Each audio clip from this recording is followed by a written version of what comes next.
నేను ఒక దగ్గర చూశాను, ఆ పాస్టర్ గారు జీతగాడిలాగా ఉంటాడు. పాపం ఎంత ఇబ్బంది పెడతారో ఆ సంఘ పెద్దవాళ్ళు.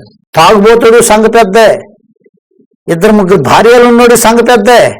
ఎంత రోత అంటే ఆ సంఘానికి వెళ్ళి నేను చాలా దుఃఖపడ్డా. ఎందుకు వచ్చానండి? డబ్బు మాత్రం బస్తాలు వచ్చినట్టు వస్తాయి కానుకలు.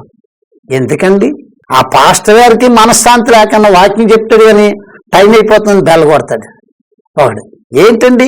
పరిశుద్ధాత్మ నడిపింపు లేకన్నా, దేవుని ఆత్మ నడిపింపు లేకన్నా ఆ సేవకుడు కూడా తృప్తిగా చెప్పలేడు ఎక్కడ జీతం తగ్గించేస్తే ఎక్కడ రెంట్ ఎవరని. ఏంటండి ఇది? సంఘ పెద్దల రాజ్యంలో నువ్వు రాజ్యం వెళ్తున్నా? దేవుని యొక్క సంఘం దేవుని రాజ్యం అది. దేవుని రాజ్యంలో మీరు ఉంటున్నారా? ఎవరేది రూపాయి ఇచ్చినా రూపాయలు పర్లేదు, నేను చెప్పవలసిన వాక్యం ఉన్నదన్నట్టుగా చెప్పాలి. లేకపోతే నాకు శిక్ష.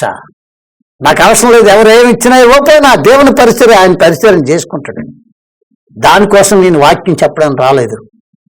నా ప్రాణం ఉన్నంత వరకు ఈ కొద్దిపాటి జీవితం అనేక ఆత్మలు అనేక సంఘాలు కట్టి దేవునికి అప్పచెప్పి ఆయన ఎప్పుడు రమ్మంటే అప్పుడు వెళ్ళిపోవడం సిద్ధంగా ఉన్నాను.